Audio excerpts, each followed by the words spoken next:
Moed Tov, Moadim le Simcha. J'espère que tout le monde a passé des bons Sédarim, comme il se doit. Si Dieu veut, demain soir, nous allons fêter le deuxième Yom Tov, Shvi Shel Pesach.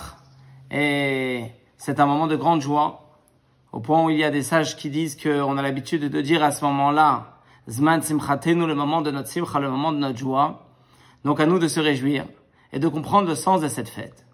Alors, on raconte que lorsque le peuple juif a traversé la mer, la terre est asséchée et elle a donné des arbres et les arbres ont donné des fruits et les fruits ont été cueillis par les petits enfants et offerts aux oiseaux qui chantaient avec le peuple d'Israël la Shira. Alors on sait très bien que Dieu ne fait pas de miracle en vain. Quel est le sens de ce miracle? L'idée est très simple. Au moment de l'ouverture de la mer, on était dans la préparation du don de la Torah. Le don de la Torah, l'idée est que Vayired Hashem al Sinaï, que Dieu il est descendu sur le mont Sinaï. À partir de ce moment-là, nous avons la possibilité de se rattacher à Dieu, de pouvoir prendre toute la matérialité et de lui donner un sens de Kedusha, de sainteté, au point où on a l'habitude de prendre des petits-enfants et nous-mêmes d'embrasser la mezouza à chaque fois qu'on rentre et qu'on sort, alors que c'est qu'un parchemin. Mais non, au moment du don de la Torah, Dieu nous a donné la possibilité d'amener de la Kedusha, de la sainteté, même dans la peau d'un animal.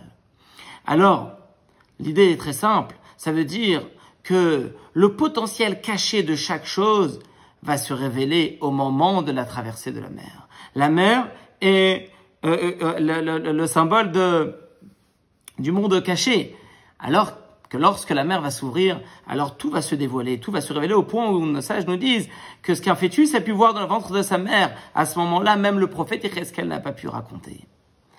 Voilà le sens de l'ouverture de la mer. À nous aujourd'hui de saisir cette fête, cette opportunité pour nous, à notre tour, révéler, dévoiler ce qu'il y a de plus profond en nous, notre potentiel caché. Une fois pour toutes, on va amener concrètement le Mashiach avec cette force de pouvoir révéler notre ferveur qu'on a à l'intérieur de nous, la ferveur de notre Neshama pour faire une prière comme il se doit, pour étudier la Torah avec enthousiasme, avec force et accomplir les mitzvot, behidur, en embellissant les mitzvot. Alors, on va prendre ces forces-là et on va ouvrir à notre tour la mer, comme a fait le premier homme qui a ouvert la mer, Narshon, celui qui s'est jeté à l'eau. On va se jeter à notre tour. Et comme ça, une fois pour toutes, nous allons amener le Mashiach.